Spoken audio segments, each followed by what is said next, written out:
하나님 말씀 마가복음 13장입니다.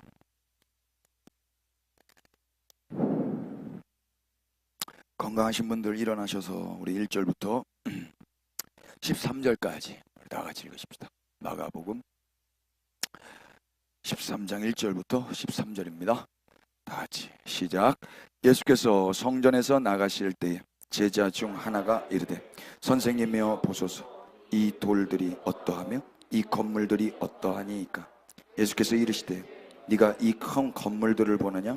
돌 하나도 돌 위에 남지 않고 다 무너뜨려지리라 하시니라. 예수께서 감람산에서 성전을 마주 대하여 앉으셨을 때에 베드로와 야고보와 요한과 안드레가 조용히 묻되 우리에게 이루소서, 어느 때에 이런 일이 있겠사오며 이 모든 일이 이루어지려 할 때에 무슨 징조가 있사오리이까? 예수께서 이르시되 너희가 사람의 미혹을 받지 않도록 주의하라. 많은 사람이 내 이름으로 와서 이르되 내가 그라하여 많은 사람을 미혹하리라. 난리와 난리의 소문을 들을 때에 두려워하지 말라. 이런 일이 있어야 하되 아직 끝은 아니니라. 민족이 민족을, 나라가 나라를 대적하여 일어나겠고 곳곳에 지진이 있으며 기근이 있으리니 이는 재난의 시작이니라. 너희는 스스로 조심하라. 사람들이 너희를 공회에 넘겨주겠고 너희를 회당에서 매질하겠으며 나로 말미암아 너희가 권력자들과 임금들 앞에 서리니 이는 그들에게 증거가 되려 함이라. 또 복음이 먼저 만국에 전파되어야 할 것이니라. 사람들이 너희를 끌어다가 넘겨줄 때에 무슨 말을 할까 미리 염려하지 말고 무엇이든지 그때 너희에게 주시는 그 말을 하라. 너희가 아니요 성령이시니라. 형제가 형제를, 아버지가 자식을 죽는 데 내주며 자식들이 부모를 대적하여 죽게 하리라. 또 너희가 내 이름으로 말미암아 모든 사람에게 미움을 받을 것이나 끝까지 견디는 자는 구원을 받으리라. 아멘. 자리에 앉겠습니다. 주께 예배함이 기쁨 되십니까? 예, 축복합니다. 우리는 지난 시간에 한 서기관의 질문으로 시작된 이야기를 통해서 어느 누구도 하나님의 마음과 하나님을 마음과 목숨과 뜻과 힘을 다해서 사랑하지 않았다. 이웃을 제 몸처럼 사랑한 자는 이 세상에 없었다라는 걸 배웠습니다. 기억나세요? 사람은 계명을 알아도 계명을 지키지 못하는 존재였습니다. 그러나 예수님만 유일하게 계명을 지키셨죠. 그래서 예수님의 사랑과 희생 위에서 우리가 지금 이렇게 그리스도의 몸된 교회가 된 것입니다. 아멘입니까? 이게 기독교 신앙이죠. 우리가 마가복음 15장을 통해서 예수님이 얼만큼 사랑하셨는가 홀로스라는 단어 3가지를 찾아보면서 확인했었어요. 첫 번째 홀로스 기억나세요? 온 공회. 두 번째 홀로스 온 군대. 세 번째 홀로스 온 땅에 어둠이 임했을 때. 그러니까 예수님은 온 공회가 와서 당신을 결박하려 할 때도 하나님과 이웃을 사랑하는 걸 포기하지 않으셨다. 내가 하나님 사랑하고 너희들 사랑하는 데 있어서 내가 결박당하고 끌려간다 할지라도 나는 포기하지 않을 거야. 예수님 그러셨어요. 온 군대가 옷 벗겨놓고 자색 옷 입혀놓고 갈대로 머리치고 유대인의 왕이여 평안할지어다 조롱하고 침뱉고 거기다 또 인사하고 그런 조롱과 희롱과 아픔과 고통 속에서도 예수님 뒤로 물러나지 않으셨습니다. 하나님과 이웃을 사랑하기 위해서 내가 이 정도쯤은 감당하겠어 하고 끝까지 그 길을 가셨어요. 세 번째, 온 땅에 어둠이 임했죠. 어둠은 빛의 부재라 그랬습니다.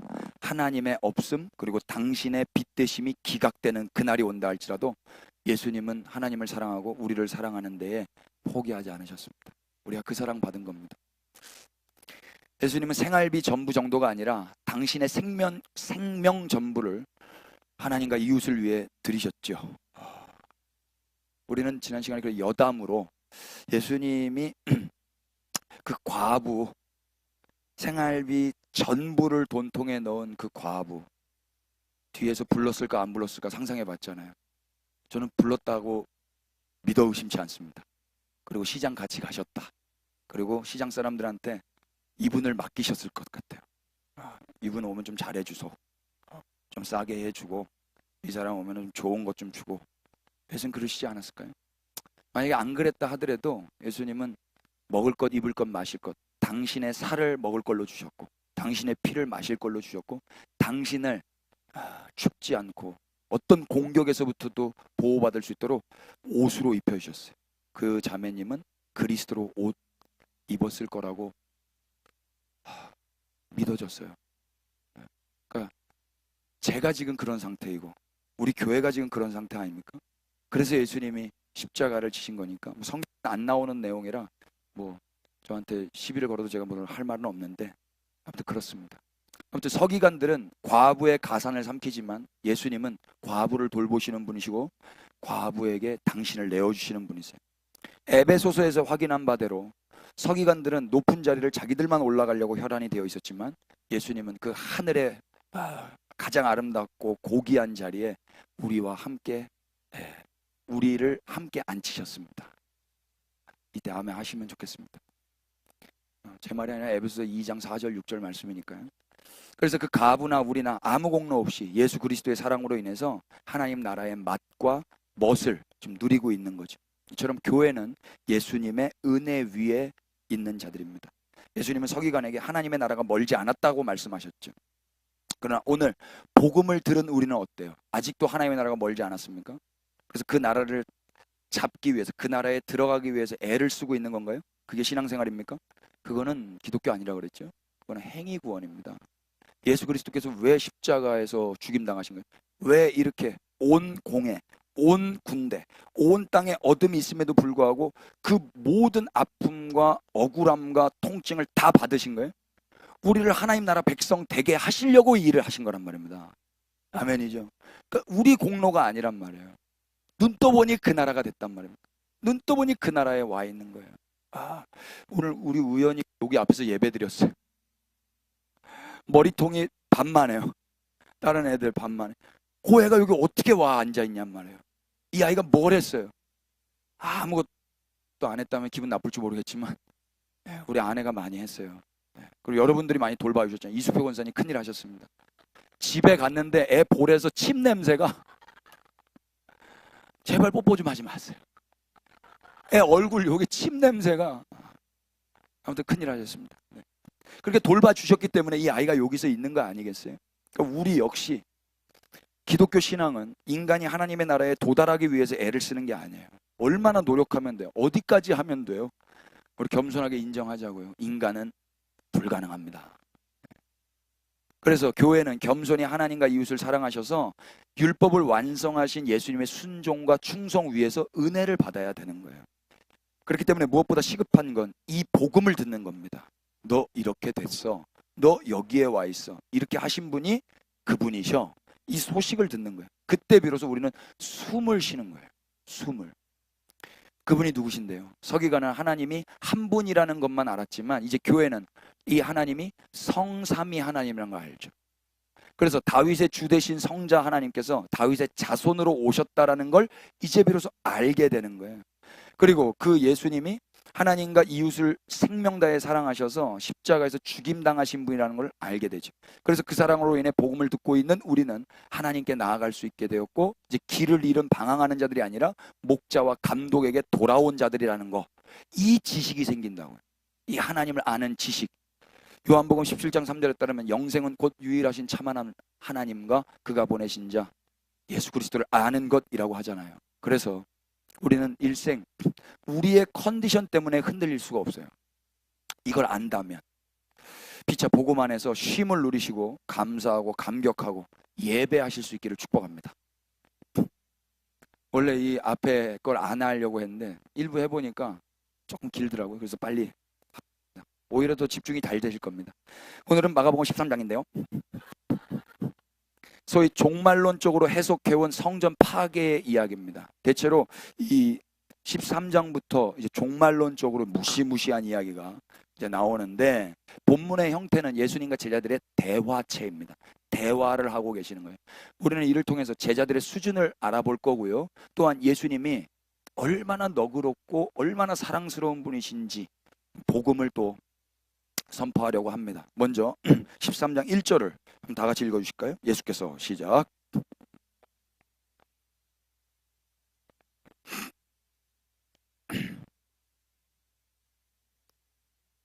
예수님이 어딜 나가세요? 성전을 나가시죠. 12장 전체의 내용은 성전에서 있었던 에피소드였고 그리고 이제 13장에는 그 성전을 나가신단 말이에요.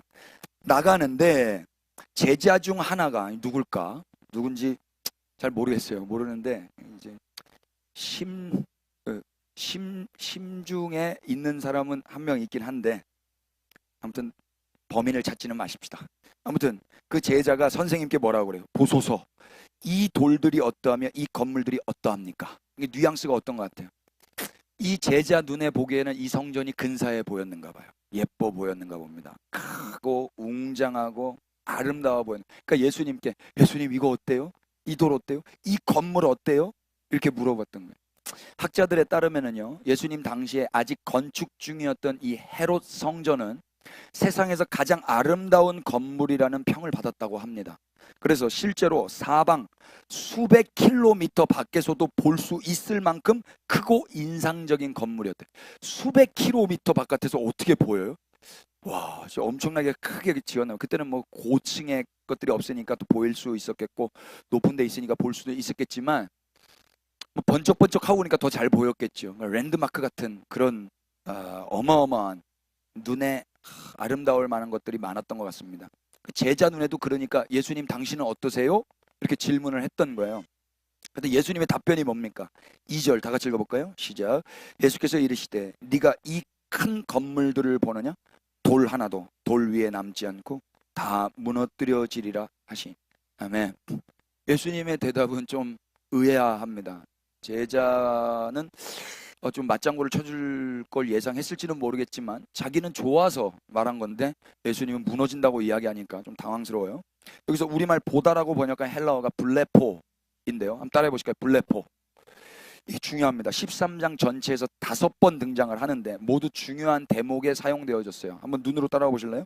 5절에 한번 사용됐습니다. 5절. 예수께서 이르시되 너희가 사람의 미혹을 받지 않도록 뭐하라? 주의하라. 이 주의하라가 블레포입니다. 9절에도 사용됐어요. 너희는 스스로 조심하라. 이 조심하라가 블레포예요. 23절. 너희는 삼가라. 내가 모든 일을 너희에게 미리 말하였노라. 이 삼가라가 블레포입니다. 또 33절에도 마지막으로 사용됐는데 주의하라. 깨어있으라. 그때가 언제인지 알지 못함이라. 여기서 주의하라가 블레포입니다. 그러니까 지금 2절 빼놓고는 다 삼가하라, 주의하라, 조심하라 이런 느낌이에요. 근데 이게 보다라는 뜻이거든요. 블레포. 그러니까 뭐예요? 잘 봐. 잘 봐야.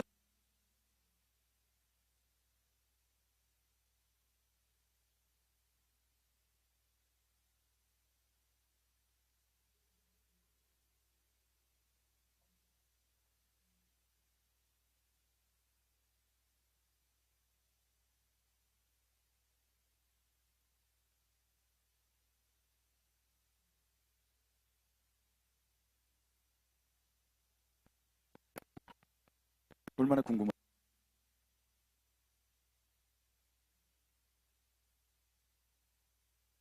둘, 셋. 네. 그러니까 주의하고 조심하려면 뭐 해야 되는 거예요? 잘 봐야 되는 거예요. Watch out 그러잖아요. 그러니까 잘 봐. 이 건물 근사해 보여? 이게 멋있어 보여? 이게 매력적으로 보여? 잘 봐. 이건 무너질 거야. 내가 12장에서 왜 이 지긋지긋한 성전에 다시 들어왔게? 내가 그렇게 말했는데 넌 아직도 이게 매력적으로 보이니?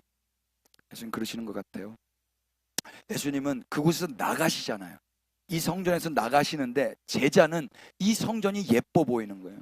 이 크고 웅장한 게 하나님의 나라로서의 성전, 자격이 없는 건물이거든요. 그래서 무너져야 되는 거거든요. 그런데 제자들은 아직도 거기에 미련이 있나 봐요. 그래서 크고 아름다워 보이는 매력적인 건물에 압도가 되어서 예수님께 이 성전이 어떠냐고 묻고 있는 거죠. 이게 제자들의 수준이었어요. 우리가 큰 거 보면은 좋아요, 안 좋아요?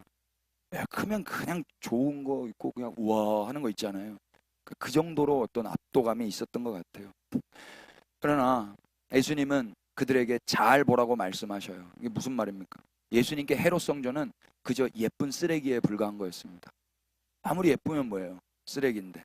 결국 아무리 크고 웅장한 성전을 짓는다 해도 그 안에 하나님다움이라는 게 없다면 그 성전은 무너져야 마땅하지 않겠습니까?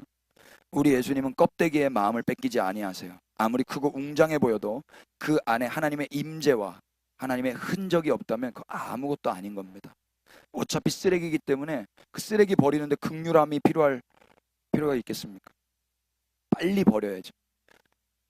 남루하고 가난해도 그 안에 사랑과 신뢰가 있으면 그게 진짜 가치이고 그게 진짜 복된 거요. 여러분 믿으시죠? 아무리 멋있어 보이고 근사해 보이는데 그 안에 하나님 다움이 없는 거, 그거 저주이고 그거 슬픈 거거든요. 침대는 있는데 잠을 못 잔다. 집은 있는데 가정이 파괴되었다. 돈은 있는데 사랑도 없고 신뢰도 없고 존중도 없고 대화도 없다. 이런 삶이 어떻게 복된 삶이라고 말할 수 있겠어요? 그 과거에 생각해 보면은 제가 일부 때도 잠깐 이야기했는데, 과거에 이 정도 여름 날씨 되면 무조건 학교 갔다 오면 뭐 했어요, 여러분? 등목하지 않았어요? 등목? 우리 집만 그랬어요? 우통 까고 그럼 엄마가 등 밀어주고 막 이런 거 안 하셨어요? 그럼 지나가던 아줌마도 밀어주고 막 이렇게 해요. 옛날 분위기. 근데 오늘날에는 다 방마다 에어컨 다 했으니까 집에 와서 그냥 문 닫고 그냥 자기 방 들어가면 되는 거거든요. 예. 옛날이 좋지 않았어요? 아니 또 그건 또 아니에요. 너무 더웠어요. 예. 한강에 나와가지고 배 깔고 눕고 막 그냥 어떤 아저씨들 한강 들어가서 막 수영하고 그래서 돌아가시는 분도 많았어요. 예. 술 먹고 돌아가시는 분들. 옛날에 그랬잖아요. 저도 그게 막 기억나거든요. 둘 좀 섞였으면 좋겠어요. 에어컨도 있고 등목도 있고 이렇게. 그러니까 우리 잘 봐야 된다 이야기예요. 표면적으로 근사한 게 근사한 게 아닐 수 있는 거지. 시간이 좀 많이 가더라도 한번 찾아보죠. 잠언서 17장 1절 한번 보실래요?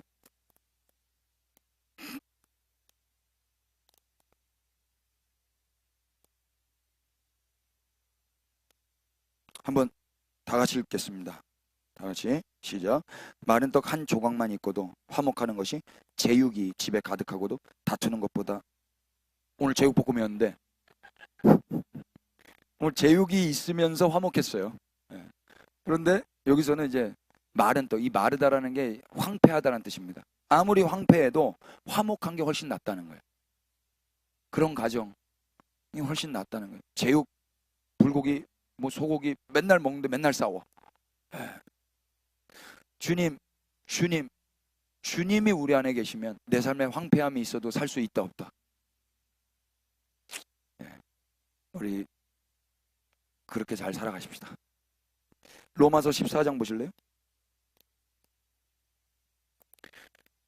예수님이 주의하라는 거, 잘 보라는 거예요. 헤롯 성전, 거기에 뭐가 있니? 17절. 하나님의 나라는 먹는 것과 마시는 것이 아니요 오직 성령 안에 있는 의와 평강과 희락이라. 헤롯 성전 안에 의와 평강과 희락이 있었다면 얼마나 좋았겠어요. 그 의리의리하고 웅장한 헤롯 성전 안에 의도 있고 평강도 있고 희락도 있다면 너무 좋겠었겠지만, 거기는 과부의 가산을 삼키는 욕심, 그리고 나만 높은 자리에 올려가려는 욕심, 하나님을 이용하여 내 뜻을 이루고자 하는 그 욕심, 그것만 가득했단 말입니다. 그러니까 무너져야죠. 아무리 크고 웅장함이 있을지라도 하나님의 의와 평강과 희락은 없는 성전. 그래서 예수님은 의와 평강과 희락 없는 성전의 파괴를 예고하시는 거예요. 그런데 이때 제자들이 두 번째로 또 질문을 합니다. 이 질문을 통해서 이 가난한 수준의 제자들의 수준을 또 우리가 확인합니다. 우리 본문 말씀 3절 4절인데요. 13장 3절. 예수께서 감람산에서 성전을 마주대하여 앉으셨을 때 베드로, 야고보, 요한, 안드레가 조용히 묻되, 빅4가 와가지고 조용히 물었습니다. 성전에서 헌금통에 마주 앉아 있는 것처럼 이제 감람산에서 성전을 마주보고 계신 거예요. 그때 딱 4명만 조용히 물었습니다. 4절. 우리에게 이르소서. 그러니까 헬라어는 순서가 앞에 나와 있는 게 강조하고 있는 건데, 한글 성경도 이게 제일 앞에 나와 있지만 헬라어 성경도 이루소서, 이게 앞에 나와 있어요. 말하라, 이게 명령법이에요. 나에게 말하소서. 뭘? 어느 때에 이런 일이 있겠사오며 이 모든 일이 이루어지려 할 때 무슨 징조가 있겠습니까? 이 두 가지 질문을 하는 거예요. 첫 번째 질문 뭐라고요? 어느 때에 이런 일이 있겠습니까? 이런 때가, 성전이 파괴되는 게 언제 일어나겠습니까? 이 질문을. 그리고 이 모든 일이 이루어지려고 할 때 무슨 징조가 있겠습니까? 이 질문을 하는 거죠. 전 여기서 제자들의 질문에 많이 실망했어요. 뭐 실망할 것도 없는데 사실 실망이 좀 되더라고요. 왜 실망했냐면 이들은 성전이 파괴된다는 소식 앞에 어디가 아닌 언제를 물어보는 수준밖에 안 됐기 때문에 그래요. 어디를 물어봐야 되는 거 아니에요? 사실 성전이 무너진다고 하면 그럼 이제 우리는 어디서 예배를 드리죠? 이 성전이 내 정체성이잖아요. 유대인이라면 이 성전에서 예배함이 목적이잖아요.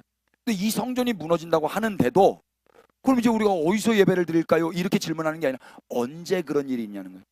만약에 여러분 우리 예배당 이제 곧 무너집니다 라고 하면 여러분 뭐라고 대답하셔야 돼요? 언제? 뭐 어디서 예배 드리고 그게 무슨 상관이야? 어차피 예배 안 드리는 잘 됐네 이럴까요? 예배가 목적인 사람 그럼 우리는 어디서 예배 드려요? 목사님 그럼 다음 주부터 우리는 어디서 예배 드리는 게? 이래야 되는 거 아닙니까? 근데 제자들은 예배가 목적이 아닌 거예요. 성전에 하나님이 목적이 아닌 거예요. 내 몸뚱아리가 목적이에요. 무너진다고? 그럼 가까이 있으면 안 되겠네? 그 돌 파편튀면 안 되니까. 언제 무너지는데요? 이게 이들의 수준인 거예요. 이들은 하나님께 드리는 예배가 가치가 아니었던 거죠. 내 몸뚱아리가 가치였던. 그래서 성전의 파괴의 때를 피하고만 싶은 거예요. 그래서 두 번째 질문은 뭐예요? 징조를 묻는 거죠. 징조라고 보니까 헬라어가 세메이온이에요. 세메이온. 표적, 신호, 표시라는 뜻이에요. 성경에서 이 세메이온 누가 구하던가요? 찾아볼까요? 마가복음 8장 11절.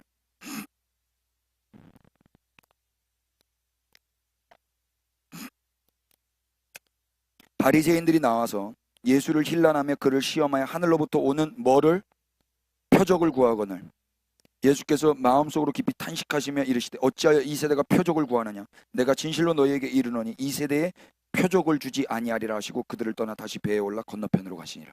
이 표적이 헬라어 세메이온이에요. 유대인은 표적을 구해요. 그런데 지금 제자들도 뭘 구해요? 표적을 구한다고. 성전 파괴되려면 어떤 표적이 있어요? 그 전에 무슨 징조가 있어요? 그 징조 보면 나 도망가려고. 그 징조를 보고 내 몸 살아야 되니까 빨리 말해줘. 그 4명이 와가지고 조용히 물어본 거예요. 사실 제자들의 수준은요. 그러니까 바리새인과 서기관, 사두개인 정도밖에 안 되는 거예요. 똑같은 거예요. 이들은 요한복음의 사마리아 여인보다도 못한 사람들이에요. 기억나세요? 사마리아 여인? 그 여인은요. 어디를 물어봤어요? 내가 어디서 예배해야 됩니까? 사마리아에서 예배해야 됩니까? 예루살렘에서 예배해야 됩니까? 어디를 물어봤어요? 이 여자는 예배를 드리고 싶은 사람이거든요. 근데 제자들, 유대인들은 그 사마리아 여인을 혐오했던 사람들이에요. 저거는 완전 쓰레기라고 평가했던 사람인데도 불구하고 그 여자보다도 못한 수준이 지금 성경에 폭로되고 있는 거라. 너넨 사마리아 여인보다 못해. 니네 머릿속에는 예배가 없어. 니넨 네 몸뚱아리밖에 없는 거야. 그래서 참 이 제자들의 수준. 그런데 놀라운 건 뭐냐면 이 수준밖에 안 되는 제자들을 예수님이 뭐 하셨다? 제자로 선택하셨다라는. 이게 은혜의 포인트입니다. 이 정도 수준밖에 안 되는데도 예수님은 당신의 제자로 부르셨어요. 과연 이런 사람들이 앞으로 제자다운 삶을 살아갈 수 있을까요? 결론에 그거는 이제 확인해 보고요. 이제 예수님께서 어떻게 이들을 가르쳐 나가시는지 5절부터 한번 보실까요? 예수님은 수준 미달의 이 제자들을 꾸짖거나 혼내거나 그래서 그들을 바라보면서 낙심하거나 하지 아니하시고 5절부터 차근차근 가르치기 시작해요. 5절 예수께서 이르시되 너희가 사람의 미혹을 받지 않도록 주의하라. 많은 사람이 내 이름으로 와서 이르되 내가 그라하여 많은 사람을 미혹하리라. 난리와 난리의 소문을 들을 때 두려워하지 말라. 이런 일이 있어야 돼. 아직 뭐는 아니니라? 끝은 아니니라. 민족이 민족을, 나라가 나라를 대적하여 일어나겠고 곳곳에 지진이 있으며 기근이 있으리니 이는 재난의 시작이라. 예수님은 그때를 피하기 위해서 징조를 가르쳐 주시는 게 아니라 오히려 제자들의 일상 가운데서 일어날 이야기들을 하세요. 그 사람들이 미혹할 거야. 그 사람들 주위에. 그리고 내 이름으로 와서 미혹할 거야. 난리와 난리의 소문이 있을 텐데 그렇다고 두려워하지는 마. 민족이 민족을, 나라가 나라를 대적하면서 전쟁이 있을 건데 그렇다고 끝은 아니야. 지진이 있을 수도 있어. 기근이 있을 수도 있어. 그런데 그건 끝이 아니고 오히려 재난의 시작이야. 이렇게 말씀하시는 거예요. 그러니까 제자들은 성전 파괴의 때가 온다 할지라도 그때를 피하기 위해서 도망을 가는 게 아니라 이들의 삶의 현실, 곧 일상에서 사람들이 미혹하고 난리가 있고 소문이 있고 전쟁이 있고 지진이 있고 기근이 있고 그래서 두려움이 있는 가운데 살아야 된다 이야기예요. 거기를 떠나는 게 아니라 그 가운데서 잘 살아 이렇게 이야기를 하시는 거예요. 왜냐하면 그건 끝이 아니라 오히려 시작이기 때문에. 이제 시작되었으니 도망을 치는 게 아니라 그 시작된 현실 속에서 잘 살아보라고 예수님이 가르치고 계시는 거예요. 헬라어에는요, 끝이라고 번역한 단어가 몇 가지가 있는데 그 중에 중요한 단어가 에스카토스와 텔로스예요. 에스카토스와 텔로스는 어떤 차이가 있냐면 에스카토스는 시간과 장소적인 면에서의 끝이에요. 에스카톨로스, 그러니까 처음과 나중할 때 이 시간적으로 봤을 때는 에스카토스예요. 끝. 예배 시간 이제 끝났다. 그건 이제 그거예요. 근데 예배 시간이 길어서 나 끝장나겠다. 그거는 텔로스예요. 그건 뭐냐면 행태와 상태에서의 끝이에요. 그러니까 한계라는 거예요. 한계라는. 그러니까 똑같이 한글말로 끝이라고 번역했지만 시간과 장소적인 면에서의 끝은 에스카토스를 사용하고 행위와 상태에서의 끝은 텔로스를 사용하는 거예요. 오늘 본문 7절에서는 에스카토스를 사용했을까요? 텔로스를 사용했을까요?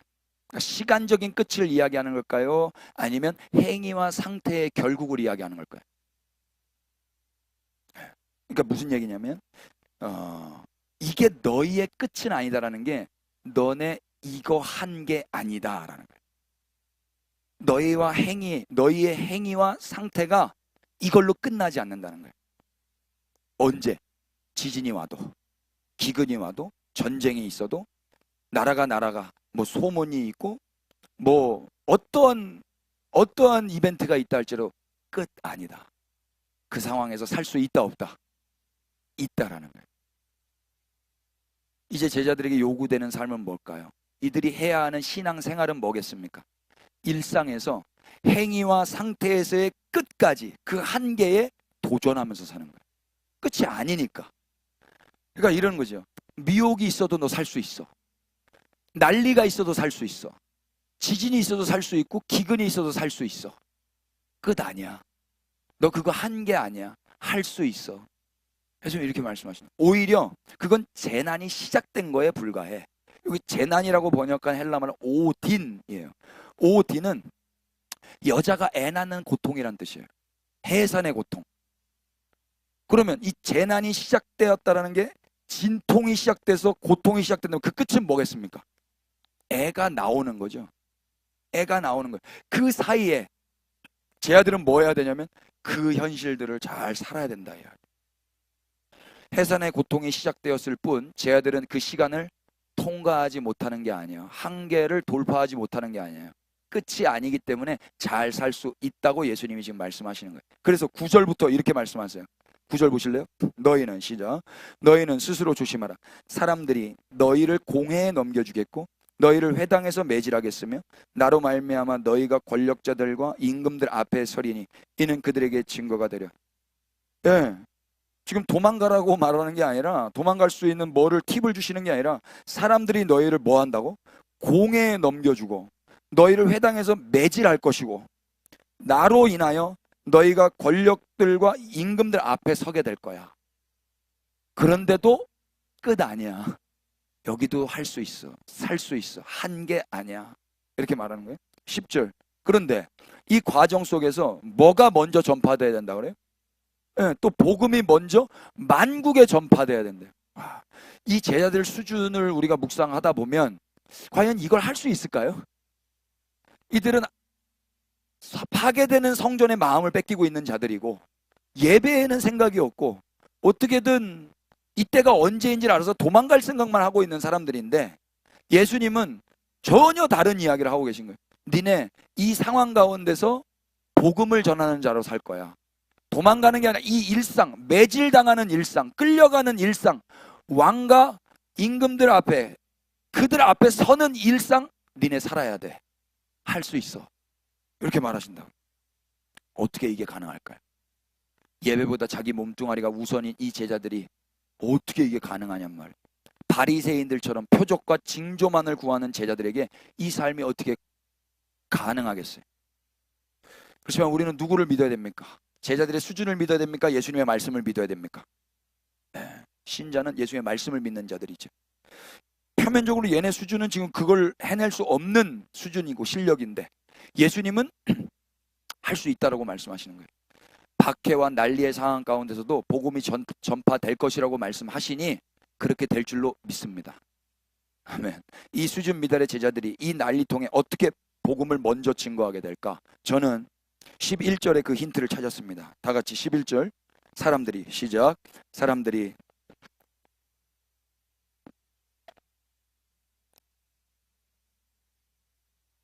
그 말을 하라.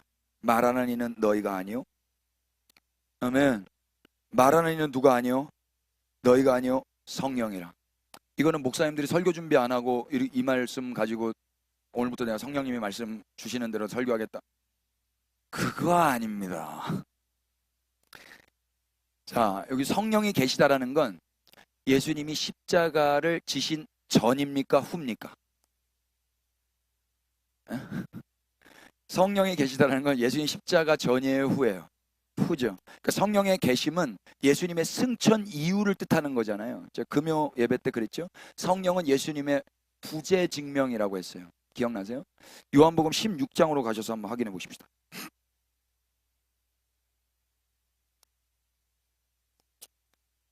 7절부터 11절까지. 그러나 내가 너희에게 실상을 말하노니 내가 떠나가는 것이 너희에게 유익이라. 내가 떠나가지 아니하면 보혜사가 너희에게로 오시지 아니할 것이요 가면 내가 그를 너희에게로 보내리니 그가 와서 죄에 대하여 의에 대하여 심판에 대하여 세상을 책망하시리라. 9절부터 11절 시작. 죄에 대하여라 함은 그들이 나를 믿지 아니하며 의에 대하여라 함은 내가 아버지께로 가니 너희가 다시 나를 보지 못하며 심판에 대하여라 함은 이 세상 임금이 심판을 받았음이니라. 아멘. 이게 무슨 말이에요, 여러분? 성령님의 임재는 곧 이 세상에 예수님의 부재를 증명하는 건데, 그렇다면 이 세상에 예수님이 계시지 않다라는 말이 뜻하는 의미는 뭐겠습니까? 예수님이 이제 이 세상에 없는 거예요. 성령님이 계시다라는 건 세상은 예수님을 정죄했죠. 온 공회, 온 군대, 온 땅에 흑암이 임하고 예수님이 돌아가셔요. 그래서 죽으신 거예요. 그리고 하나님이 뭐 하셔요? 그 죽으신 예수님을 부활시키시고 승천시키시고 당신 오른편에 갖다 앉히셨어요. 그리고 성령님이 오시는 거예요. 그리고 부활과 승천을 통해서 현재 예수님이 부재하는 세상이 의미하는 바는 예수님이 옳았고 세상이 틀렸다라는 것을 드러내고 있는 거예요.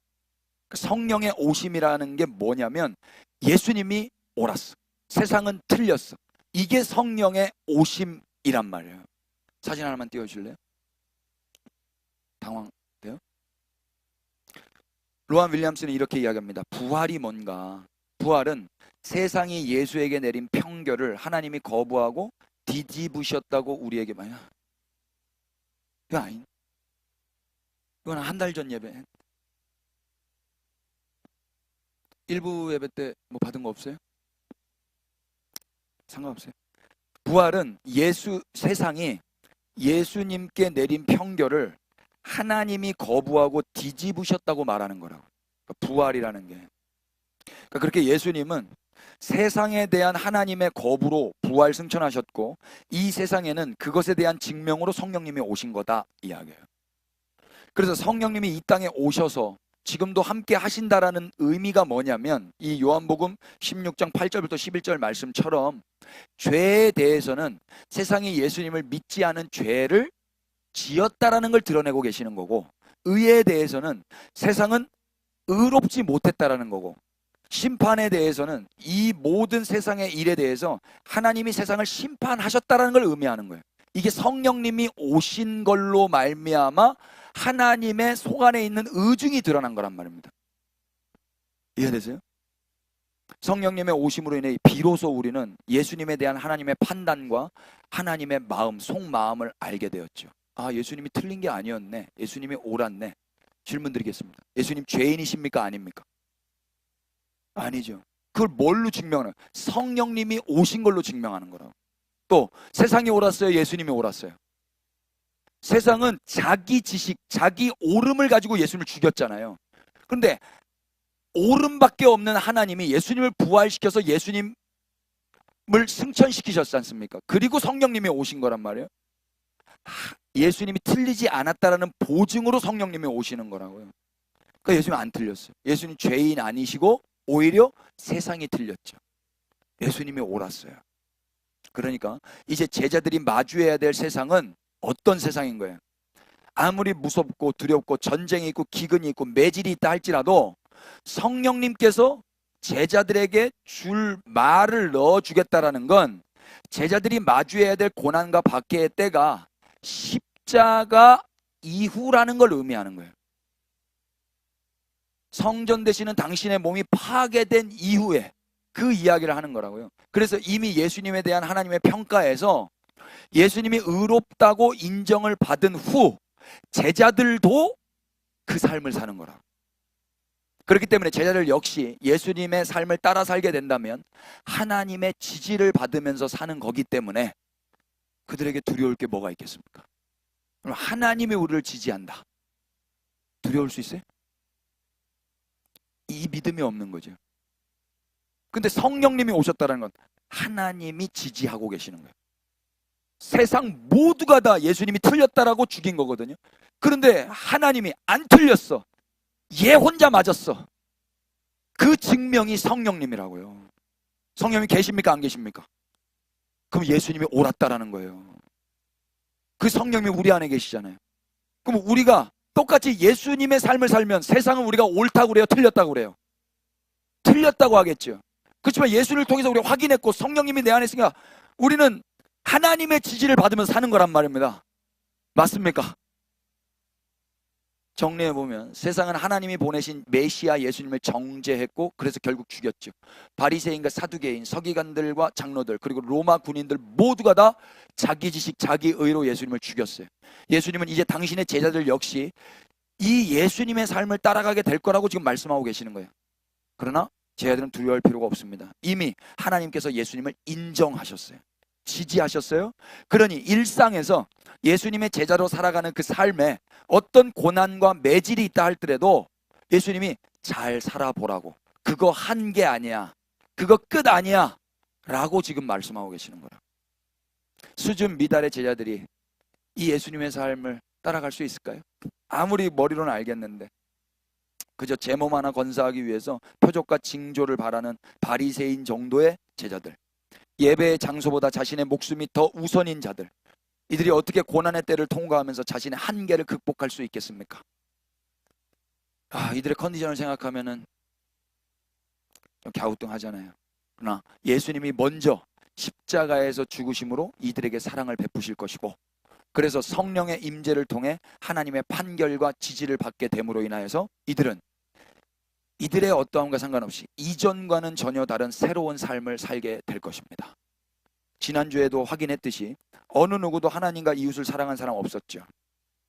그러나 예수님만 하나님과 이웃을 생명다해 사랑하셨어요.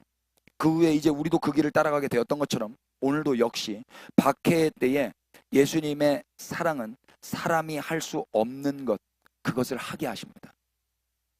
제자들의 수준이었다면 할 수 없는 건데 예수님의 사랑이 그 할 수 없는 걸 하게 하신다고요. 구원이라는 것이 인간이 할 수 없는 영역이었던 것처럼 고난의 돌파 역시 인간이 할 수 있는 영역이 아닙니다. 그러니까 내가 고난을 돌파하겠다고 의지를 가지고 돌파할 수 있는 게 아니다, 이야기예요. 구원처럼 똑같이. 마가복음 10장 17절 열어서 다시 한번 확인해 보실래요? 예수께서 그들을 보시며 이르시되 사람으로는 할 수 없으되 하나님으로는 그렇지 아니하니 하나님으로서는 뭐 하실 수 있다? 다 하실 수 있느니라. 한 번 더 읽을까요? 예수께서 그들을 보시며 이르시되 다 같이 사람으로는 할 수 없으되 하나님으로는 그렇지 아니하니 하나님으로서는 다 하실 수 있느니라.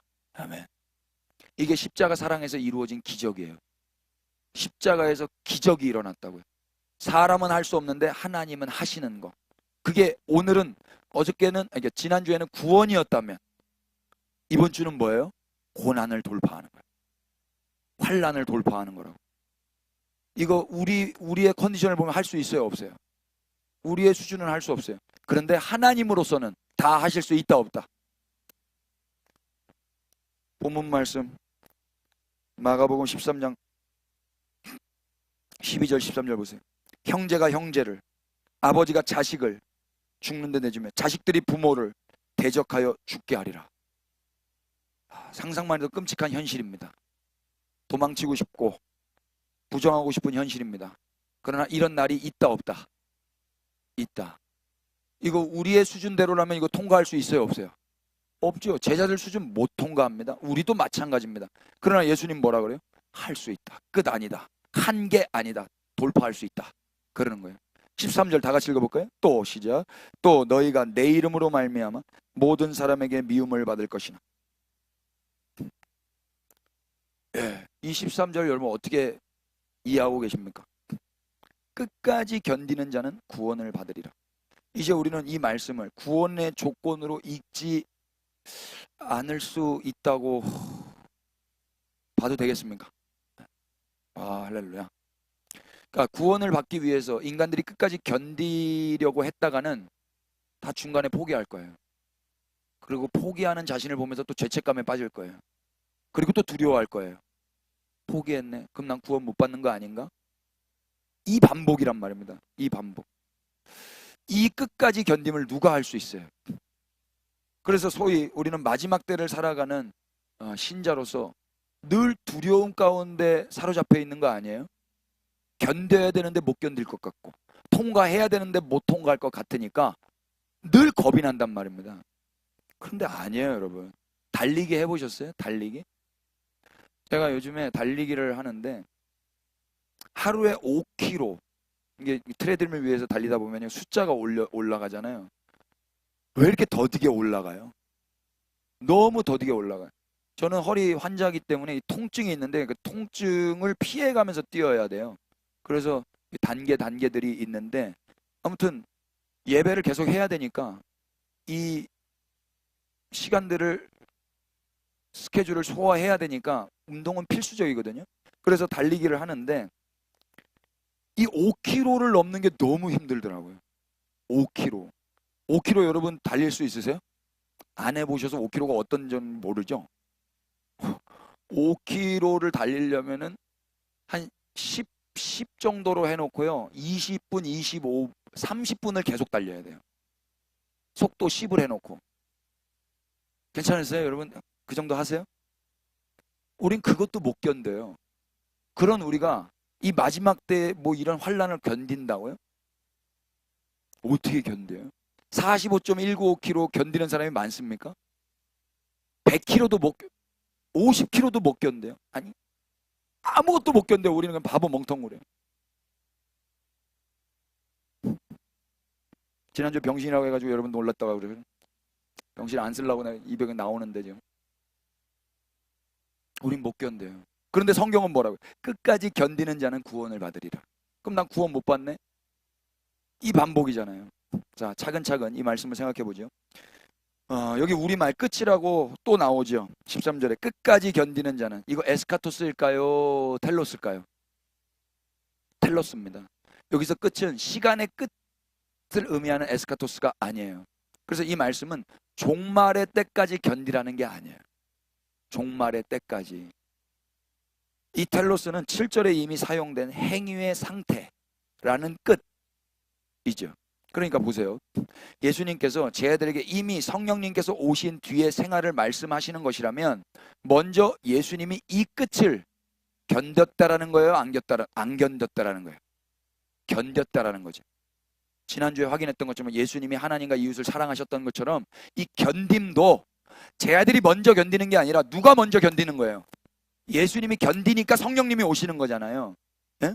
그래서 다른 말로 하면 예수님께서 한계의 끝인 십자가를 지신 다음에 이야기란 말이에요. 예수님이 먼저 끝까지 견디셨어요. 온 공회와 온 군대와 온 땅에 어둠이 임했을 때도 예수님이 견디셨죠. 그리고 하나님에 의해 무죄 입증이 되셔서 세상을 정죄하시고 하늘로 부활하셔서 승천하셨잖아요.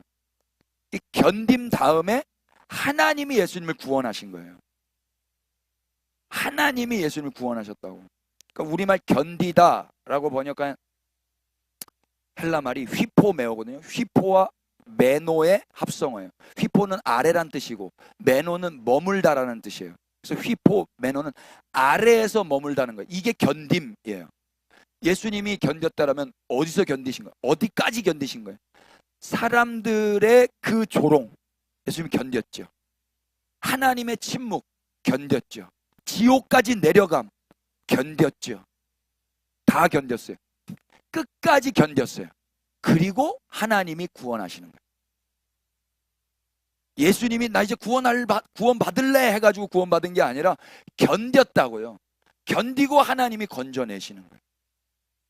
그렇다면 예수님은 어떻게 끝까지 견딜 수 있었을까? 어떻게? 어금니 깎게 물고? 고린도전서 13장으로 가보세요.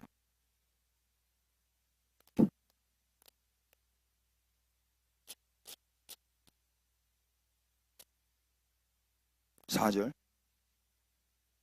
사랑은 오래 참고 사랑은 온유하며 시기하지 아니하며 사랑은 자랑하지 아니하며 교만하지 아니하며 무례히 행하지 아니하며 자기의 유익을 구하지 아니하며 성내지 아니하며 악한 것을 생각하지 아니하며 불의를 기뻐하지 아니하며 진리와 함께 기뻐하고. 다 같이 7절 시작. 모든 것을 참으며 모든 것을 믿으며 모든 것을 바라며 모든 것을 견디느니라. 이게 뭐라고요? 사랑이라고요. 7절에 모든 것을 견디느니라 휘포메오. 모든 것, 어떤 게 온다 할지라도 나는 그 밑에서 그냥 기다리겠습니다. 이게 사랑이라고요. 그러니까 예수님이 견뎠다라는 건 뭘 한 거예요? 사랑을 한 거라고. 하나님과 이웃을 사랑하신 분은 그래서 예수님 한 분밖에 없었던 겁니다. 아멘 합시다. 사랑이 뭐예요? 모든 것을 견디는 거예요. 예수님이 견딜 수 있었던 그 이유는 사랑이었죠. 사랑은 인간의 한계, 그 끝을 견디게 해요. 그 끝. 이건 끝이다. 더 이상 못하겠다. 사랑을 하면 그게 없다고요. 그걸 견딘다고요. 그래서 예수님은 하나님을 사랑하고 우리를 사랑하셨기 때문에 어떤 고문, 오해, 통증, 억울함 다 견뎌내셨어요. 사랑. 그래서 끝도 견디게 하는 거예요. 결국 하나님은 사랑으로 끝까지 견디신 예수님을 구원하시죠. 그리고 성령님을 보내시는 거예요. 그리고 이처럼 제자들 역시 이제 그 사랑을 받아서 자기도 사랑함으로 끝까지 견디는 삶을 이제 살 수 있는 거예요. 이제 순서가 이렇게 되는 거예요. 예수님은 지금 당신을 구원하실 하나님이 동일하게 제자들에게도 역사하실 것을 내다보고 있는 거예요. 아직 예수님 이 말씀하실 때는 십자가 지기 전이에요. 전이지만 하나님을 바라보고 있는 거예요. 그리고 제자들에게도 역사하실 하나님을 바라보고 있는 거예요. 이미 성령님이 오실 걸 내다보고 있잖아요. 그럼 그 사이에 나는 하나님을 사랑할 거야. 난 끝까지 견딜 거야. 그리고 나는 끝을 통과할 거야. 그리고 하나님 당신의 때에 나를 일어나게 하실 거야. 너네도 그렇게 될 거야. 이 말을 하시는 거라고. 내가 먼저 가니까 너네도 할 수 있어. 이렇게. 그러므로 이제 머지않아 제자들이 예수님의 이름 때문에 자신의 한계에 다다라 고문을 당하고 죽임을 당한다 할지라도 그 끝에서 하나님은 그 제자들을 구원하실 겁니다. 그러므로 구원의 조건은 인간의 견딤이 아니에요. 구원의 조건이 인간의 견딤이라고 말하면 되겠습니까? 그걸 행위 구원이라고 하는 거예요. 그 무슬림들이나 하는 거예요. 마지막 때에 여러분 어떤 박해가 있어 잘 견디세요? 그게 행위 구원이라고요. 그러니까 나는 못 견디는데 견뎌보려고 하다 보니까 불안한 거 아닙니까? 어떡하지? 나 바코드 맞을 건데? 어떡하지? 나 베리칩 맞을 건데? 나 카드 쓰고 있는데? 맨날 두렵지 않아요, 여러분? 뭐만 터졌다 그러면 지금도 뭐 러시아하고 김정은하고 만나가지고 악수하고 있고, 러시아에서 지금 우리가 지금 저기 무기 대줬다고 해가지고 큰 소리 치고 앉아있고, 이런 이야기 들으면 무섭지 않아요? 미국은 우리를 칭찬해주고 러시아는 우리를 손가락질하고 있고. 안 무섭구나. 구원의 조건은 인간의 견딤이 아니에요. 구원은 인간의 한계의 끝에서 하나님이 건지시는 하나님의 선물입니다. 다시 할게요. 구원은 인간의 한계 끝에서 하나님이 건지시는 하나님의 선물인 거예요. 그러니까 한계까지 가야 된다고요. 왜 나에게 이 끝을 허락하십니까가 아니라 너 할 수 있어. 그 일상에서. 도망치는 거 아니야. 거기에서 있는 거야. 거기에서. 그래, 걱정하지 마. 성령이 오시면 할 말을 넣어주실 거야. 그 사이에 예수님이 먼저 끝까지 견디신 십자가가 있는 거예요. 그 사랑을 받았기 때문에 우리도 이제 사랑이라는 걸 하면서 끝까지 견딜 수 있는 거라고요.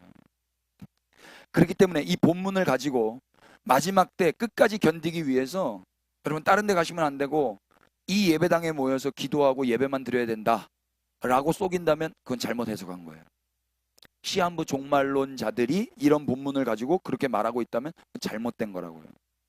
성도들에게 견디라고 말하면서 겁을 주고 있다면, 공포를 조성하고 있다면 그건 성서 잘못 본 겁니다. 자, 그렇다면 수준 미달의 제자들이 예수님의 예상처럼 견딜 수 있나 없나 확인해 봐야 되겠죠. 과연 예수님의 말씀이 진리였나 아니었나, 예수님이 틀렸나 옳았나.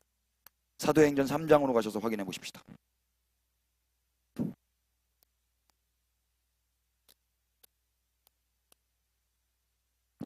1절. 사도행전 3장 1절. 사도행전을 읽어보신 분은 아시겠지만 사도행전 3장은 성령님이 오신 다음의 이야기예요. 2장에 성령님이 오시죠. 성령님 이후에요. 달라졌는가 보세요. 제9시 기도 시간에 베드로와 요한이 어디에 올라가요? 성전. 이 성전 그 성전입니다. 나면서 못 걷게 된 이를 사람들이 메고 오니 이는 성전에 들어가는 사람들에게 구걸하기 위하여 날마다 미문이라는 성전 문에 두는 자라. 그가 베드로와 요한이 성전에 들어가려 함을 보고 구걸하거늘 베드로가 요한과 더불어 주목하여 이르되 우리를 보라 하니 그가 그들에게서 무엇을 얻을까 하여 바라보거늘 베드로가 이르되 은과 금은 내게 없거니와 내게 있는 이것을 내게 주노니 나사렛 예수 그리스도의 이름으로 일어나 걸으라 하고 오른손으로 잡아 일으키니 발과 발목이 곧 힘을 얻고 뛰어 서서 걸으며 그들과 함께 성전으로 들어가면서 걷기도 하고 뛰기도 하며 하나님을 찬송하더라. 보세요. 베드로와 요한은 성전을 바라보고 있습니까? 이 성전 아까 그 성전이거든요. 아직 안 무너졌어요. 아직 안 무너져서 있거든요. 그러니까 아직도 웅장하고 아름답고 근사해 보일 거예요. 여기를 떠나지 않았다고. 이 일상을, 이 현장을 안 떠났다고요. 이 성전을 여지껏 보고 있는데 이 성전을 보는 게 아니라 뭘 보고 있죠? 4절에 베드로와 요한과 더불어 주목하여 그지를 보고 있다고요. 구걸하는 그지를. 그리고 자기를 보라고 그래요. 블레포. 나를 봐라. 그리고 나사렛 예수 그리스도의 이름을 준다고요. 여기 미문 앞에 있다 그러잖아요. 미문. 한문으로 아름다울 미자를 썼는데 이게 헬라 말로는 호라이오스예요. 호라이오스 뜻이 뭐냐면 꽃이 만발한 이란 뜻이에요. 그러니까 얼마나 아름다운 거예요. 그런데 그 미문의 마음 뺏긴다 안 뺏긴다? 성전의 마음 안 뺏기고 미문의 마음 안 뺏겨요. 오히려 남루하고 구걸하고 있는 그 그지를 바라본다고요. 달라졌어요 안 달라졌어요? 네. 그들 안에 하나님의 나라가 임한 거죠. 그렇게 수준이 격상된 겁니다. 십자가에서 끝까지 견디시면서 사랑을 해주신 예수님의 공로인 거죠. 이들의 어떠함이, 이들의 훈련의 결과가 아닌 거예요. 이들이 도 닦은 결과가 아니라고요. 예수님 말씀하신 대로 된 거란 말입니다. 이들은 이제 예수님의 말씀대로 예수님의 이름 때문에 미움을 받을 것을 알지만 예수님의 이름을 담대하게 선포하고 자랑스러워하는 자들의 수준까지 이르렀어요. 이들은 예수님의 죽음 이후에도 이렇게 그들의 일상을 현실 속에서 살아갔다고요. 도망치지 않았어요. 같은 장소지만 다른 눈을 가지고 사는 거예요.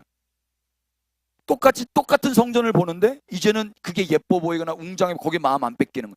거기서 내가 해야 될 일이 뭔지를 아는 거예요. 와, 이게 신앙생활이에요. 장소가 달라지는 게 아니라 눈이 달라지는 거란 말입니다. 성령이 오셨다라는 건 그런 거예요. 또 보세요. 이들은 예수님처럼 예수님의 말씀처럼 또 잡혀가요. 그래서 신문 받지요. 4장 7절입니다. 사도들을 가운데 세우고 묻되 너희가 무슨 권세와 누구 이름으로 이 일을 행하느냐. 이에 베드로가 성령이 충만하여 이르되 백성의 관리들과 장로들아, 만일 병자에게 행한 착한 일에 대하여 이 사람이 어떻게 구원을 받았느냐고 오늘 우리에게 질문한다면, 10절부터 다 같이 시작. 너희와 모든 이스라엘 백성들은 알라. 너희가 십자가에 못 박은 하나님이 죽은 자 가운데서 살리신 나사렛 예수 그리스도의 이름으로 이 사람이 건강하게 되어 너희 앞에 섰느니라. 이 예수는 너희 건축자들의 버린 돌로서 집 모퉁이의 머릿돌이 되었느니라. 다른 이로서는 구원을 받을 수 없나니 천하 사람 중에 구원을 받을 만한 다른 이름을 우리에게 주신 일이 없음이라. 아멘.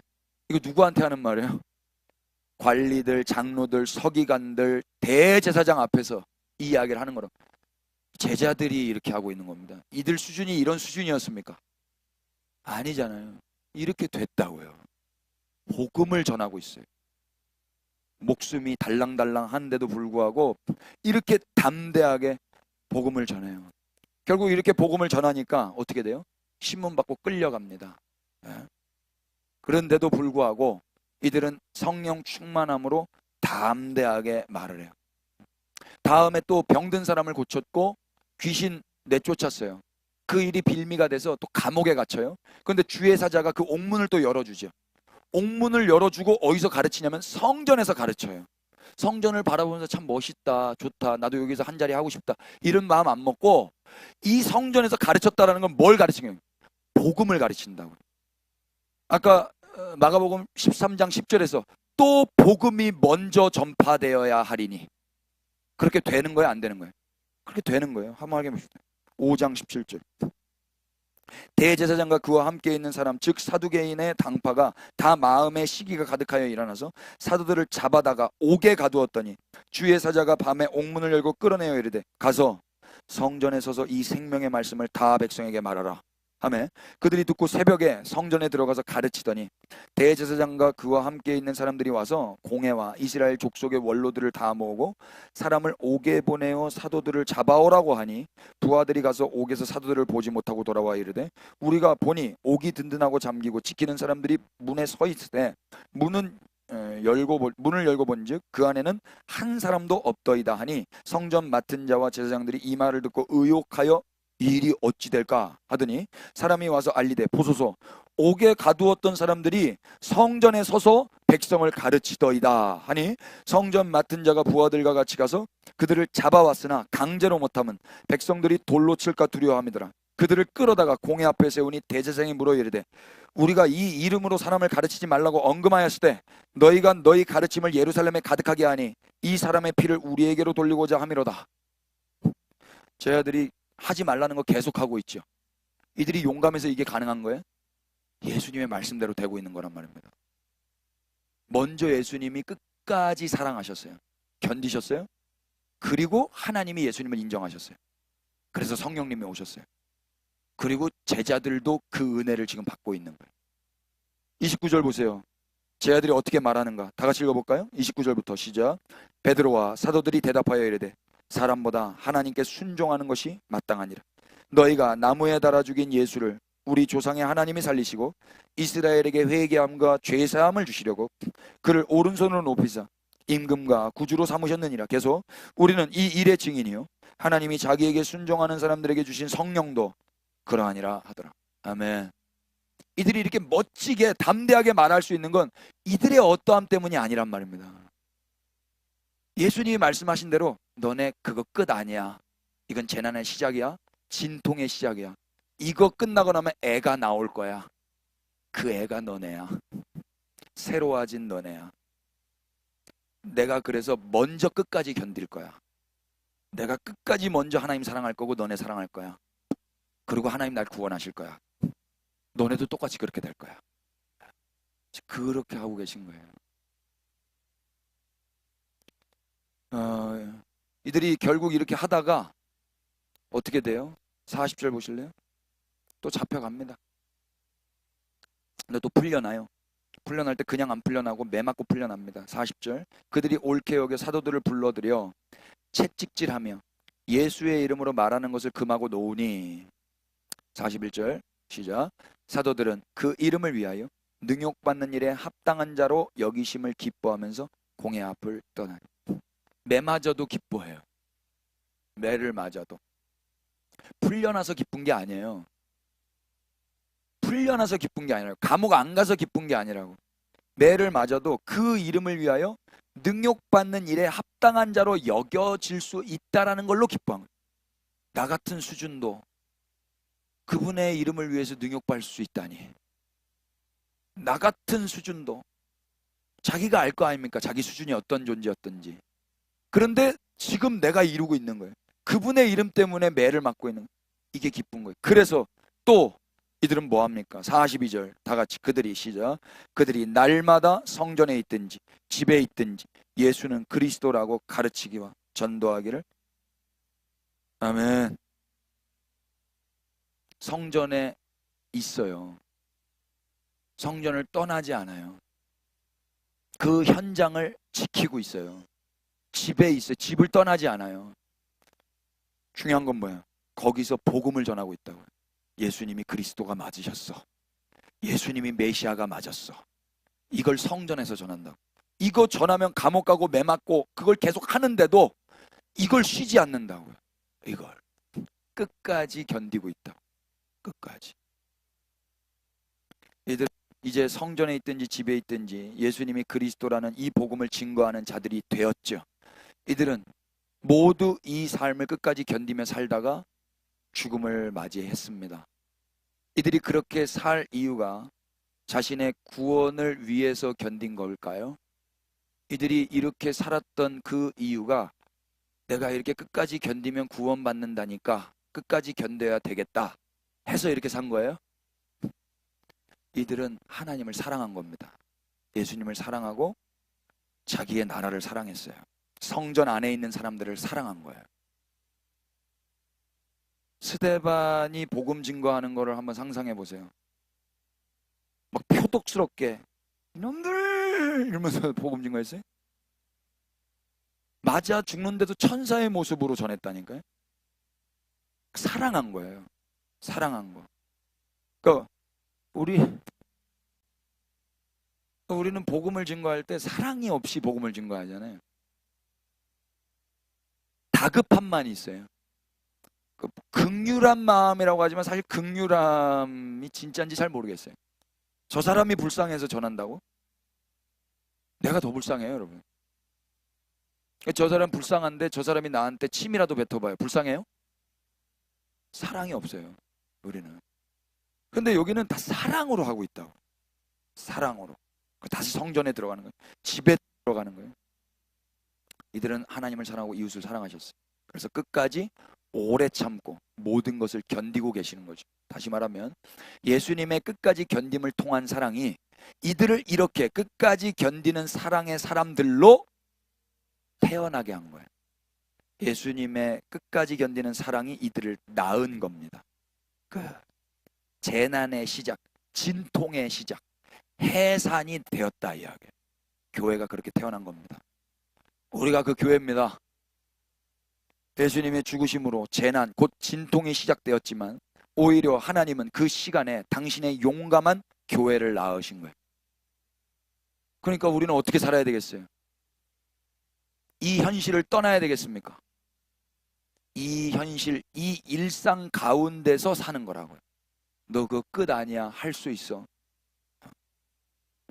대체로 오늘 본문은 마지막 때를 살아가는 제자들에게 대한 교훈과 충고의 말씀으로 설교되어 온 것 같아요. 그래서 믿음을 지키고 견디라고 말했어요. 아닙니다, 여러분. 그렇게 할 수도 없고 그렇게 해서도 안 됩니다. 먼저 이 말씀은 1차적으로 우주적인 종말론에 대한 이야기가 아니에요. 성전의 파괴를 말씀하시면서 1세기 당시 제자들의 삶 가운데 일어날 일을 말씀하신 거예요. 그리고 그 일어날 일이 사도행전에 고스란히 성취가 되었지 않습니까? 21세기 교회는 예수님의 말씀대로 이미 이루어진 이 역사 뒤편에서 살고 있는 거예요. 정말 이게 이렇게 됐네? 마가복음과 사도행전을 읽어본 사람이라면, 복음서를 읽고 사도행전을 읽었다면 정말 이렇게 됐네. 그리고 이분들이 예수님의 말씀처럼 수준 미달이었는데 사랑을 받고 성령을 받자 자기 몸 하나 건사하기 위해서 도망치는 게 아니라 복음을 전하셨네. 그 복음을 전한 2000년 후에 내가 복음을 받았네? 그리고 나서 성경을 보는데 우리는 뭐 하는 줄 아세요? 이걸 보고 도망을 가려고 하고 있다고요. 이걸 보고 어떻게든 마지막 때에 징조를 또 알려주세요. 유튜브에 징조만 보면 도망가려고. 딴 나라로 이민 가려고. 그게 무슨 기독교예요, 그게. 우린 먼저 기억해야 돼요. 뭘 기억해야 됩니까? 우리가 들은 복음이 어떻게 나에게까지 왔는가. 먼저 예수님이 끝까지 견뎠고 제자들이 그 사랑을 받아서 수준이 격상됐고 성령님의 말하게 하심을 따라서 목숨 걸고 성전에 서건 집에 서건 이 복음을 전했구나. 그래서 2000년이 지난 나에게까지 복음이 온 거구나. 이걸 먼저 기억해야죠. 예수님이 먼저 사랑하셨구나. 끝까지 견디셨구나. 성령님이 오셨구나. 그래서 그들도 그걸 했구나. 따라서 이제 21세기 제자 공동체인 교회가 하는 신앙생활이라는 건 소위 마지막 때를 구원받기 위해서 견딤이 아니라 한마디로 사랑을 하면서 사는 거예요. 끝으로 서두에 했던 질문을 이제 한번 확인해 볼까요? 제자들의 수준은 바리새인들 수준이었죠. 표적을 보여주십시오. 징조를 보여주십시오. 이들이 달라졌을까요? 안 달라졌을까요? 고린도전서 1장으로 가셔서 또 확인해 보십시다. 22절.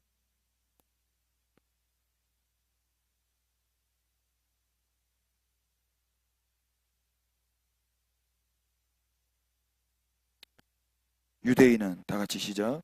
유대인은 표적을 구하고 헬라인은 지혜를 찾으나 우리는 십자가에 못 박힌 그리스도를 전하니 유대인에게는 거리끼는 것이요 이방인에게는 미련한 것이로되 오직 부르심을 받은 자들에게는 유대인이나 헬라인이나 그리스도는 하나님의 능력이요 하나님의 지혜니라. 계속 하나님의 어리석음이 사람보다 지혜롭고 하나님의 약하심이 사람보다. 아멘. 유대인은 뭘 구해요? 이방인은요? 네. 근데 이걸 지금 말하고 있는 사람도 유대인입니다, 여러분. 바울 일행이거든요. 그럼 자기 유대인이잖아요. 그런데 표적 구한다, 안 구한다? 안 구한다. 표적 구할 시간에 뭐 하고 있다고? 십자가에 못 박힌 그리스도를 전한다고. 표적은 왜 구했던 거예요? 도망가야 되니까. 내가 살아야 되니까. 십자가에 못 박힌 예수를 전하면 내가 살아요, 내가 죽어요? 내가 죽죠. 매 맞고 끌려가죠. 그런데 십자가에 못 박힌 그리스도를 증거한다고. 이들이 훌륭해서 그렇게 된 거예요? 예수님이 먼저 끝까지 견디셨기 때문입니다. 그 예수님의 사랑을 받고 성령이 오셨기 때문이에요. 그래서 이 고백을 하는 겁니다. 26절 보실래요? 형제들아 너희를 부르심을 보라. 육체를 따라 지혜로운 자가 많지 아니하며 능한 자가 많지 아니하며 문벌 좋은 자가 많지 아니하도다. 그러나 하나님께서 세상에 미련한 것들을 택하사 지혜 있는 것들을 부끄럽게 하려 하시고 세상에 약한 것들을 택하사 강한 것들을 부끄럽게 하려 하시며 하나님께서 세상에 천한 것들과 멸시받는 것들과 없는 것들을 택하사 있는 것들을 폐하려 하시나니. 29절 시작. 이는 아무 육체도 만약에 내가 노력해서 내 수준을 격상시켜서 이 복음을 증거하고 있다면 내가 자랑하겠죠. 그러나 우리의 수준을 우리가 알지 않습니까? 내가 어떻게 이걸 하고 있지? 나는 표적을 구하던 자인데, 나는 성전의 그 웅장함에 매료되어 있었던 자인데 내가 그 성전 안에서 복음을 전하고 있네. 이거 어떻게 된 거지? 그분이 끝까지 견디신 은혜를 내가 받고 있는 거구나. 그러니까 가만 보니까 나는 미련한 거예요. 나는 약한 거였어요.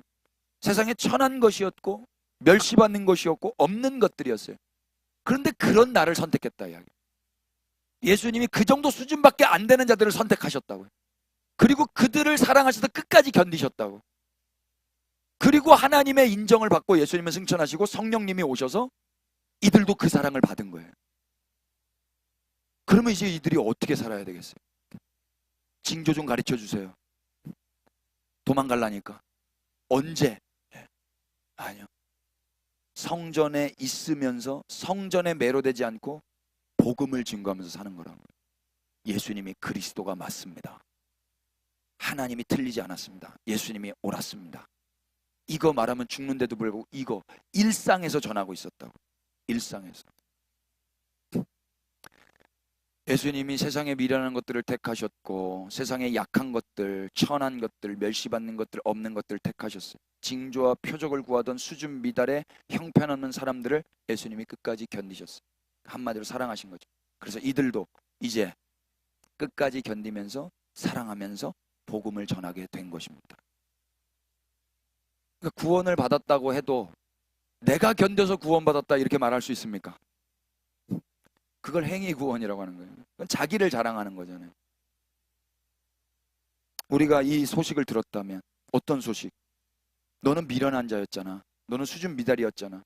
너는 천한 거였잖아. 근데 지금 너희가 선택받았잖아. 하나님이 예수 그리스도 안에서 너희를 선택하셨고 예수님이 그래서 너희를 위해 끝까지 견디셨잖아. 이 소식을 들었다면, 우리도 그렇게 사랑받은 자라는 걸 알게 되었다면 이제 우리는 뭐 하면서 살아야 될까요? 뭐 하면서? 하나님 자랑하고 하나님 사랑하면서 사는 겁니다. 이게 기독교 신앙이에요. 여러분, 하나님이 우리를 사랑하십니다. 그게 예수 그리스도의 십자가라고요. 예수님 이 땅에 없잖아요. 왜 없냐고 말하기 이전에 성령님이 계시는 걸 너무 먼저 묵상하세요. 성령님이 계시다는 건 뭘 뜻한다 그랬죠? 예수님이 옳았다라는 거예요. 하나님이 세상이 예수님 보고 틀렸다라고 할 때 하나님은 아니, 얘가 맞아. 이게 지금 예수님의 부재가 의미하는 바라고요. 성령의 임재가 의미하는 바라고요. 그러면 우리도 세상이 우리를 아무리 틀렸다 그러고 잘못됐다 그러고 할지라도 하나님의 지지를 받고 있는 자답게 살아야 되지 않겠습니까? 하나님의 지지. 이제 예수님이 왜 오시는 거예요? 그게 마지막에 예수님이 옳았다라는 것을 하나님이 드러내실 거예요. 마지막. 그때까지, 그게 이제 에스카톨로스가 될 건데, 그때까지 이거 끝났습니다 이러면 하면 돼요, 안 돼요? 하나님 못하겠습니다 끝입니다 이러면 하면 돼요, 안 돼요? 그거 끝 아니다 그러시는 거예요. 누가 끝이래? 그거 한 게 아니야. 할 수 있어. 도망가지 마. 성령이 계셔. 내가 먼저 끝까지 견뎠잖아. 끝. 네가 생각하는 끝이 뭐야? 죽는 거야? 죽어도 내가 살려. 죽으면 내가 살려. 예수님 죽으시고 구원받으셨잖아요. 거기까지라고. 이걸 제가 어떻게 합니까? 누가 너 보고 하래? 그래서 내가 왔잖아, 성령이. 도망갈 생각하지 마. 똑같이 성전 미문으로 나가. 그런데 미문의 마음 뺏기지 않을 거야. 넌 성전에서 오히려 복음을 전하게 될 거야. 표적 이제 안 구해. 내가 그걸 만들어낸 거야. 그러면 우리가 그리스도인이라는 걸 그래서 증명하려면은요, 우리의 삶에 그 끝과 같은 삶이 있어야 되는 거예요. 매질당함과 끌려감과 그 한계와 같은 일들이 있어야 된다 이야기예요. 왜 이런 일이 있습니까? 이게 안 풀려요. 그 상황을 놓고 거기서 살아보라고 하는 거라니까요. 장소가 달라지는 게 아니라 우리의 눈이 달라진단 말입니다. 종말의 때의 신자의 유일한 준비는 단 하나입니다. 하나님을 사랑하는 겁니다. 그게 끝까지 견디는 겁니다. 이웃을 사랑하는 거, 하나님을 사랑하는 거. 그럼 뭐 끄떡 없어요, 여러분. 네. 주님 앞에 그 사랑을 갈망하시면서 이번 한 주도 끝났다라고 말하지 마시고 잘 살아보십시다. 기도합시다. 끝까지 견디신 예수님 감사합니다. 우리도 주님을 사랑합니다. 주님의 그 공로에 이어진 믿음의 선진들의 사랑을 통해 염치 없이 우리가 복음을 들었습니다. 이제 우리도 그렇게 사랑하며 살아보겠습니다. 내 몸뚱아리가 소중해서, 내 문제가 소중해서 내가 해야 될 일을 하지 못하고 복음을 증거하지 못하고 여전히 내 앞에 의리의리한 그 성전의 마음 뺏겨 있고 사람들의 그 매질과 잡으려고 달려오는 그 무시무시한 손만을 바라보고 있었던 우리를 불쌍히 여겨 주시옵소서. 끝이 아니라고 말씀하시니 주님 앞에만 반응하며 내가 어떤 사랑을 받은 자였는지 기억하게 하옵소서.